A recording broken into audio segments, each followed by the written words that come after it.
เพิ่นปกติเพิ่นเว้านั่นจักเดือนก็8 เดือน 8 เดือนหาปีหนึ่งอื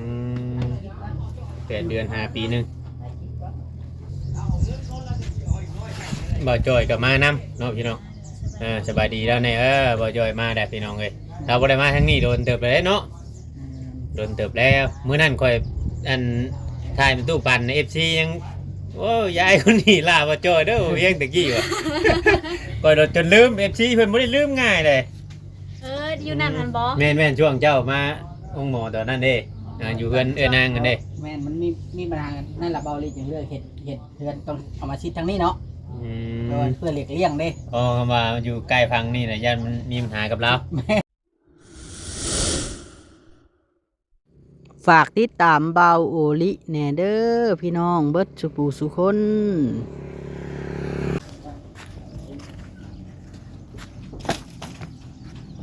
โทรหาบ่จ้อยก่อนโอ้ยบ่ได้มีเงินใดแล้วเอาอยู่เนาะเที่ยงอยู่กับการได้กินนี่บ่ได้กินท้องเอานี่ร้อย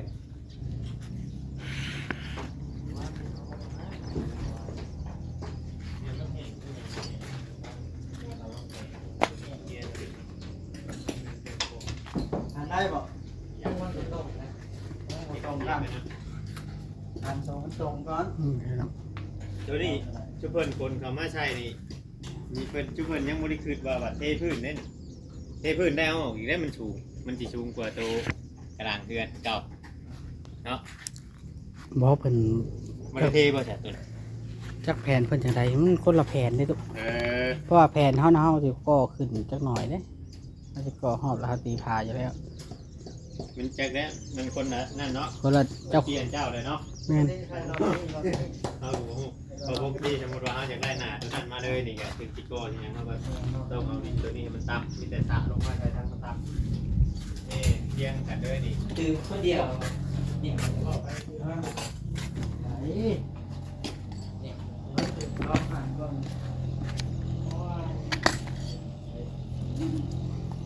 แก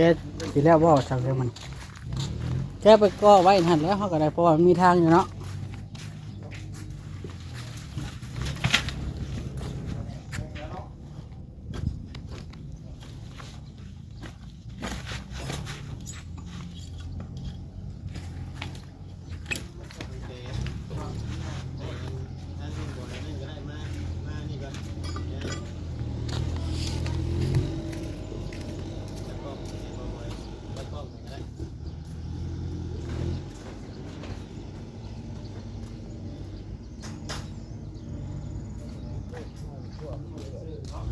มันสิแพ้แว่บ่ป่ะจะปลูกแถว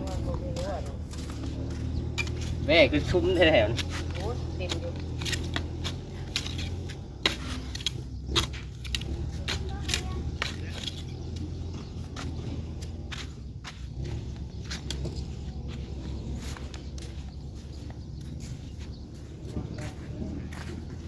กระสิเฮ็ดคือกันเพิ่นเนาะ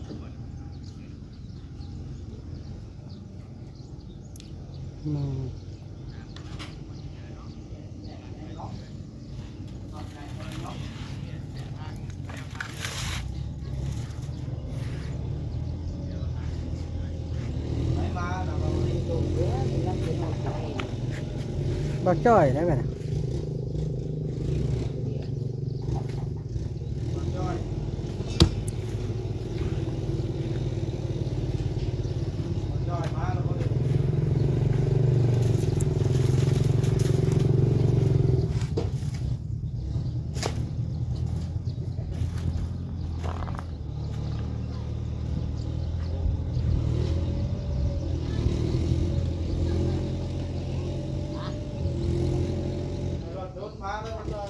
ให้เขาดูรถแล้วเนาะ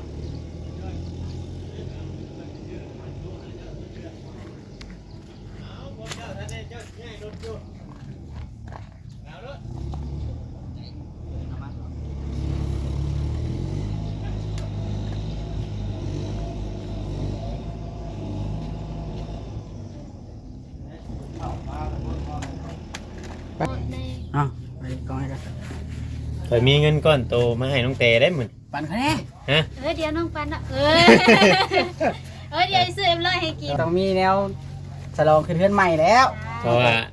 บ่ตอนแรกนั้นทางเอื้อยเพิ่นว่าทางลุงเตสิไปหาหมอ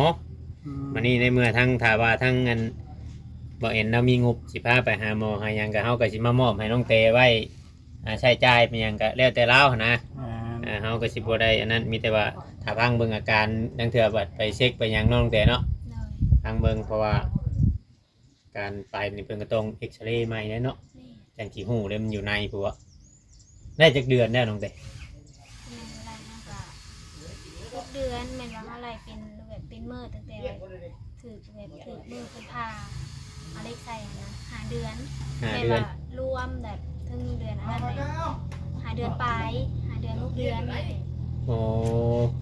เพิ่นปกติเพิ่นเว้านั่นจักเดือนก็ 8 เดือน 8 เดือน หาปีหนึ่ง อืม8 เดือน5 ปีหนึงบ่จอยก็มานำเนาะพี่น้องสบายดีแล้วเนี่ยบ่จอยมาได้พี่น้องเอ้ยเราบ่ได้มาทางนี้โดนเติบเลยเนาะโดนเติบแล้วมื้อนั้นค่อยอันถ่ายเป็นตู้ปั่น FC ยังโอ้ยายคนนี้ล่าบ่จอยเด้อเวียงตะกี้ว่ะ ค่อยโดนจนลืม FC เพิ่นบ่ได้ลืมง่ายเลย อยู่นั่นมันบอ แม่นช่วงเจ้ามาองค์หมอตอนนั้นเด้อยู่เพื่อนนางกันเด้ แม่นมันมีปัญหากันนั่นแหละเบาลีจึงเลือกเห็ดเพื่อนต้องเอามาชิดทางนี้เนาะเพราะว่าเพื่อเลีกเลี่ยงเด้ อ๋อมาอยู่ใกล้พังนี่แหละย่านมันมีปัญหากับเรา แม่น ใกล้กันเนาะ แม่นครับเนาะอย่าเล้าอย่าเล้า อย่านะปล่อยไปแต่ว่าผู้เฒ่าผู้โอ้มันก็แบบนี้แหละ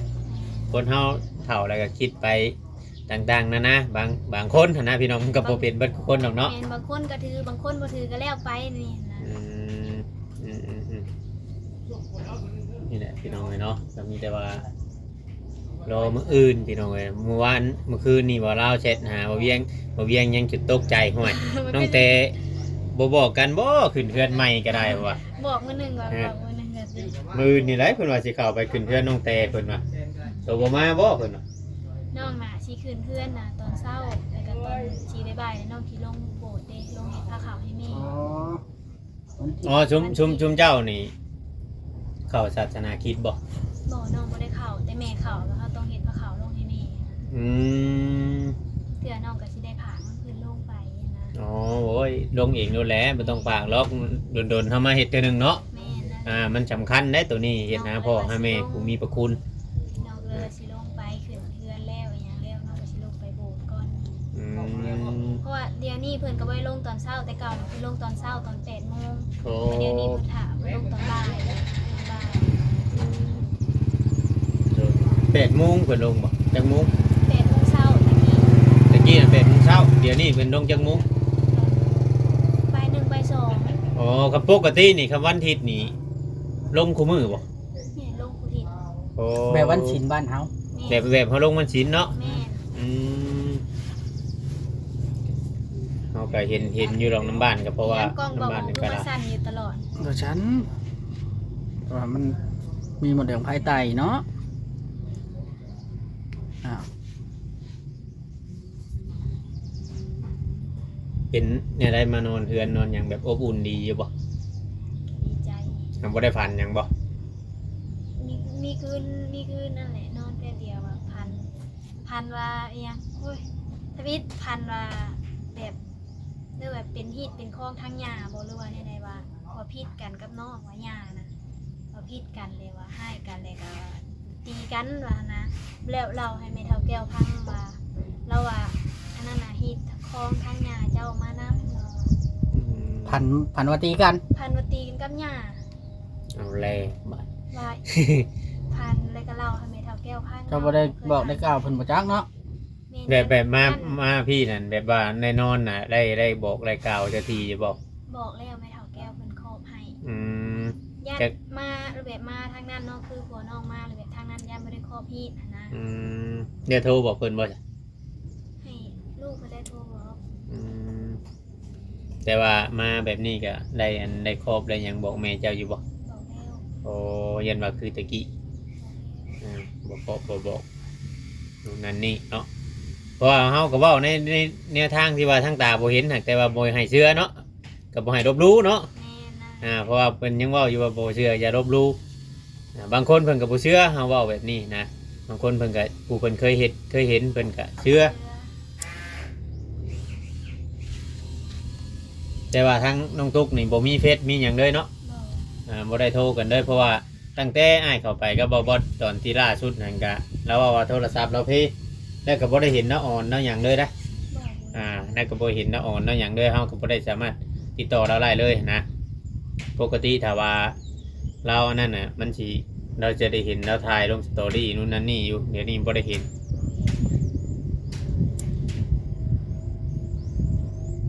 FC ว่าจะไปเด้อบ่เวียงเอ้ยจังหน่อยเพิ่นสิให้เจ้า น้องเตบอกไงว่าเวียงไปบอกน้องตุ๊กได้ขึ้นเรือนได้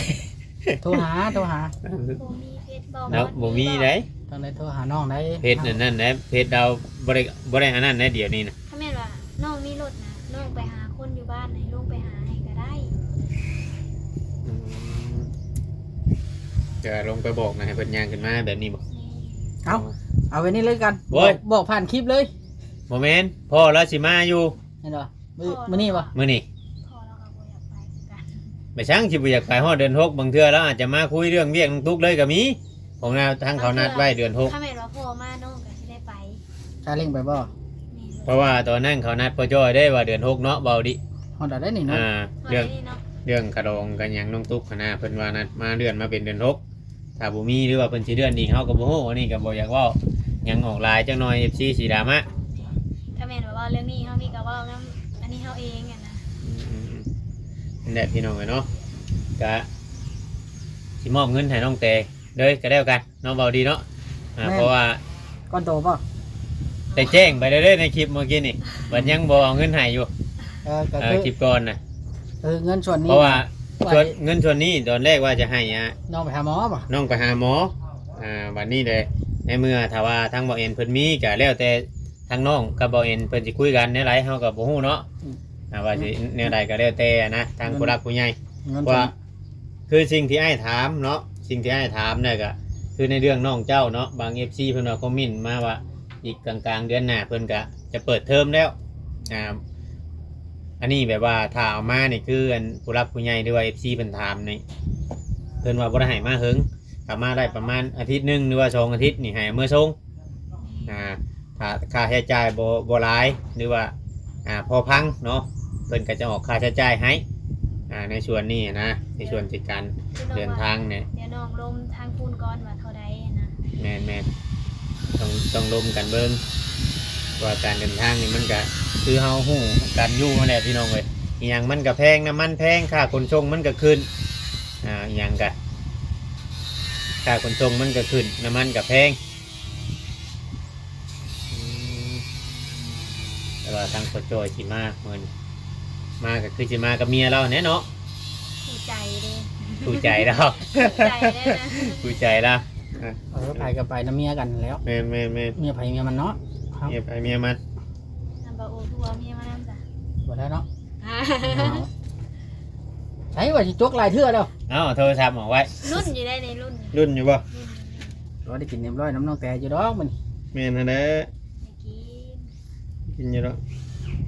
ให้บ่โอแล้วออกไปซื้อ แต่ก้อนโตัวเลย น้ำมันอยู่เบาดิ มันยังจกอีกยังจกอยู่ ยังมีปลายมันเด้ 2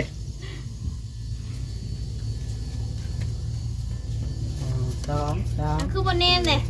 6 7 8 9 10 11 12 13 14 15 เงินน้องแตงเงินน้องแตง เจ้าสาว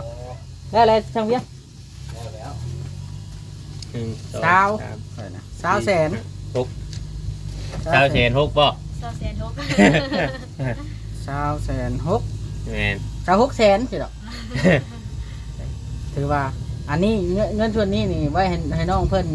แปลว่าสมมุติว่าบ่แอนมีงบก็ไว้เก็บไว้ไปหาหมอน้ำกัน เก็ นี่ บ แหละ ไว้ เนาะ ไปหาหมอหรือว่าใช้จ่ายยามมันบ่พอเนาะ แม่นเพราะว่ามัน เดี๋ยวสินัดให้ FC เบิ่งก่อน เวลาไปแล้วมันบ่ได้จำกัดงบนะ แม่นพอไปพุ่นแล้วมันจักสิใช้จ่ายเท่าไรเข้ามาเอาเข้าห้องหมอหรือว่านู่นนั่นนี่เนาะ เดี๋ยวพี่น้อง FC เบิ่งน้ำกัน1 2 3 4 5 7 8 10 1 2 3 4 5 6 7 8 9 10 1 2 3 4 5 6 คือว่า26นี่จะเป็นเงินลาวเฮาพี่น้องเนาะ2 ล้าน 6มามอบให้ทางน้องเตพี่น้องเนาะไปใช้จ่ายเว่าง่ายๆซะทำสิเว่าว่าค่ามุดค่าหมอกะมันระบุบ่ได้การที่ว่าไปหาหมอว่ามันสิเบิดเท่าไหร่หรือว่าทั้งบ่เห็นเพิ่นจะมีสำไรเฮากับบ่ฮู้นำเพิ่นเท่านั้นมีแต่ว่ามามอบให้น้องเตนี่เก็บไว้เป็นเงินของเอื้อยอยู่ทางอเมริกาเพิ่นแหละพี่น้องเนาะเพิ่นฝากมาพี่น้องเนาะเพิ่นฝากมาเพิ่นบ่ได้ให้ออกชื่อออกเสียงเพิ่นเพราะว่าเพิ่นบ่อยากออกชื่อออกเสียงดอกเพิ่นว่าเพิ่นช่วยแบบน้ำจิตน้ำใจเพิ่นเห็นน่ะเพิ่นก็อยากช่วยเนาะได้ก็ให้น้องเตรับไว้แล้วก็ขอมุกขอบใจทั้งเอื้อยเพิ่นแล้วก็ผู้รักผู้ใหญ่ที่เบิ่งที่ชมอยู่ในคลิปในตอนนี้เนาะ โดยขอบคุณเด้อเอื้อยที่ผ่านเงินมาให้น้องคนเจ็บบ่ให้ได้ความไข่บ่ให้มีเอื้อยผ่านมาให้น้องมีขอหาคืนเอื้อยร้อยเท่าพันเท่าเด้อซาบ่เวียงน้ำมีดีๆนี่คนเจ็บบ่ให้ได้ความไข่บ่ให้มีเอาเงินมาให้น้องก็ ให้ถึงเลขแน่ ให้เราถึกเลขแน่ซะเอา สาธุเนาะ เอา ทุก ห ค ก น โต ฝาก ได้3โต โอ้ย2 ตัวก็ดีแล้วน้องเตคำว่าพันได้ไปถามความพันน้ำเจ้าบ่มีเนาะ บ่มี สาธุอ่ะ เสียนมาขี่รถตากฝนอยู่นี่บ่ได้เด้เนาะ แม่น เดี๋ยว ขี่รถตากคนตลอดอยากถึง6 ตัวเด้นั่นคืออะไรรถว่ามอบเงินให้น้องเตเป็นที่เรียบร้อยแล้วพี่น้องเนาะก็คือว่ารอพังเบิ่งขึ้นเฮือนแล้วน้องเตเนาะสิเป็นอะไรเดี๋ยวเฮาก็แจ้งบอก FC เติมอีกเพราะว่าทางเงินFC ก็รอเบิ่งอยู่ได้เพิ่นก็เป็นห่วงอยู่ได้ในเรื่องแข่งเรื่องคานเพราะว่าทางน้องว่าคำว่าฝนตกแล้วมันสิเจ็บบ่ แม่นี่แม่ว่ามันแดดออกมีก็บ่เจ็บ อืม กับแบบฝนตก2 มื้อปวดแบบมันปวดเชิงหัวเข่าอีกอยู่ว่างนี้มันก็บ่ได้ปวดเชิงหักนี่นะ อืม ปวดอยู่ว่างหัวเข่ารุดโบกนี่ โดย มันปวดลงมาเชิงฮอดนี้แล้วก็ฮอดนี้ อืม นี่ก็บ่เป็นหยัง เพิ่นใช้ยาวแต่บอกเจ้าหูอยู่จะเห็นบ่ นี่ก็เพิ่นปาดนะคืน โอ้ มันต้องได้เบิ่งฟิล์มเนาะน้องแต่ พิมพ์เก่าตะกี้เอาไว้อยู่บ่ นี่เลย บ่ได้จังเบิ่งเนาะ มื้อหน้าก่อน จังเบิ่งแต่เพิ่นก็สินั่นแหละเฮาไปบอนเก่าเฮานี่ก็เพิ่นก็สินั่นเนาะ ได้ เพิ่นก็สิกวดง่ายแน่ว่าง่ายๆซะ แม่นคือน้องว่าสิไปกวดอยู่พุ่นหลายคนก็ว่าไปกวดอยู่วังเก่าจะเด้อ แม่นอยู่บอนเก่า มั หั่น น แหละ จังง่ายอะนะ จังง่าย มีแต่ว่าเฮาก็ต้องฮู้จักบุญคุณเพิ่นแล้วก็เฮ็ดความดีเนาะบัดนี้เนาะ โดย แนวใดฮู้จักทำความสะอาดเฮือนชานแล้วก็เฮาสิเบิ่งไปเรื่อยๆ แม่ กัน นบัดมันแห้งมันหยังเจ้าก็ให้ทั้งน้องบอยหาเก็บมันพวกขาบกล้วยหาวนี่จุเด้อ แม่นเพราะว่า จุเบิ่งเงินปิวไปได้ฮะ กล้วยนี่น้องก็แบบสิแปลงมานะเลยตัวใดมันอันนั้นเลยน้องสิตัด โดยเพราะว่า1มากะถ้าน้องเตมาอยู่พี่กะ FC หรือว่าผู้ใหญ่เพิ่นเห็นเนาะว่าง่ายมียูทูบเบอร์ถ่ายลงเนาะตอนเมื่ออยู่พุ่นกะเพิ่นบ่เห็นคือว่าหั่นแหละการเป็นอยู่กันว่าคนเฮาคุมื้อนี้กะการใช้จ่ายมันหยังมันกะแพงหั่นแหละคือว่าหั่นแหละหยังก็มันน้ำมันแพงเนาะมันต้องได้ใช้เงินคุมื้อตอนนั้นบางคนเพิ่นก็คอมเมนต์มาอยู่เงินนั้นน้องเตเบิดได้บ่ FC มอบให้ตะกี้ไว้ไปหาหมอกะเมื่อพุ่นเจ้าก็ไปอยู่บ่ ไปนี่ก็ไปว่างให้เพื่อนว่างยา อ๋อแบบว่าเฮา ต่อยนะเอา คิด ยา แต่ว่าเฮาต่อยาอยู่พุ่นเนาะ แม่นตัวยา ก็จ้อยเฮาไปใส่ว่า ไป ก็จ้อยเฮา น้องบ่จอยเราไปซื้อ100มากินนั่นแหละพี่น้องเอ้ยเนาะก็เข้าใจนํกัน FC ก็ได้ พอไปหุ้นเนาะคือว่าเรื่องเงินเบิดบ่เฮาไปเฮาก็ต้องเฮ็ดแบบอีหยังก็เพิ่นแบบผูกแขนนะหับควันนะแล้วก็ไปสู่รถน้ำ ผูกแขนเจ้าอันบ่ แม่น พอเมื่อพุ่นได้เฮ็ดผูกแขนอีก แม่น อ๋อ เฮ็ดบ่ใหญ่ดอกแบบหาแต่แบบปู่ย่าซื่อๆมาแล้วก็ให้ อัน มาสู่ อันเนี่ยได้น้องเตคอยบอกเข้าใจความหมายแบบว่า เจ้าเมื่อพุ่นแหละเจ้าต้องเมื่อครอบเมื่อหยังทั้งนั้นนำบ่ตอนน่ะ น้องเมื่อช่วงว่าน้องออกจากห้องหมอแล้วเนาะน้องเมื่อแหละเพิ่นให้น้องไปสูบน้ำแล้วก็มาอหย่างก่อนว่าไงคือบ้านก็มาเอิ้นเอาควันนะ อืม แล้วก็ผูกแขน อืม ไปซื้อแบบเครื่องไส้น้องแบบเป็นอู่นั่นนี่ตัวเป็นเปแต่ว่านอนอันนี้อันนั้นแล้วก็ซื้อตังค์แล้วก็รายยาเพิ่นซื้อ อืม ก็ให้ยาไปซื้อ บัดนี้การมาแบบนี้เนี่ยเจ้าได้คุยหยังกับย่ากับหยังได้ก็ได้บอกอยู่บ่ว่าสมมุติว่าเมื่อได้แบบว่าเอาสิมาอยู่พี่เด้อนู่นนั่นนี่มันยังได้คุยอยู่บ่ ก็คุยกันอยู่เว่ากันอยู่ อืม คาเมนว่าไงคาเมนว่าลูกเพิ่นอยากเมื่อกะให้เมื่ออันนี้หั่นนะก็เมื่อลิ้นเมื่อหัวน้ำแม่น้ำพ่อหั่นนะก็ให้เมื่อบ่แม่นว่าสิห่วงไว้ได้เพิ่นอยากเมื่อก็ให้เพิ่นเมื่อ ทำเราอย่างเมื่อคือว่าเราเมื่อเปลี่ยนแล้ว ว่าตาม อ๋อ ตามเหตุตามปัจจัยเนาะ แม่คาเมนว่าคือน้องเมื่อเนี่ยนะคะรถมันผัดแพงคือคูเมื่อนี่ อื แบบเฮาม เมื่อผัดเถื่อเฮาเมื่อ โอ้จริงที่ว่าเจ้าว่าสิเมื่อนี่อันคือว่าแล้วแต่ทั้งว่าผัวกับมาผัวสิเมื่อกับเมื่อผู้เดียวหรือว่าโดนโลนนำกับเมื่อแบบนี้เนาะ ยามมีเวียก เพราะว่า เวียกแล้วก็เมื่อน้ำกันเนี่ย เพราะว่าเขาสิเดินไปเดินมาเป็นคู่ผัวเมียโลดนี่มันบ่ไหวเนาะ มันรวยค่ะรถ ค่ารถค่าใช้จ่ายนี่แหละมีแต่ว่านี่แหละตัวไรมันนั่นจำเป็นตัวไรมันนั่นก็เฮาก็คิดเบิ่งเนาะค่าใช้จ่ายมันแพงเพราะว่าเฮา ไผสิเมื่อหรือบ่เมื่อก็ต้องเอาความจำเป็นหรือว่ามีเวียกบ่ต้องสมเหตุสมผลว่าสิเมื่อลิ้นซื่อๆจังซั่นจังซี่บ่ว่าผัวบ่ว่าเมียกับบ่อยากให้กลับไปกลับมาแบบบ่อยๆเนาะบ่เวียงไส แม่น คาเมนผู้หนึงเมื่อผู้หนึงอยู่ บ่ครับ เพิ่นเมื่อกับน้องอยู่คาเมนมีเวียกแล้วก็เมื่อได้เมื่อกันเบิดสอง โดย คาเมนว่าเดี๋ยวนี้เนาะคือว่าเพิ่นอยากเมื่อปลูกมันน้ำพ่อน้ำแม่เพิ่นก็เมื่อได้ อืม เพราะยามนี้เพิ่นปลูกมันแน่ เออเพิ่นเริ่มปลูกมัน นี่เริ่มปลูกมัน อืม เบาจอยเฮานี่แหล้ว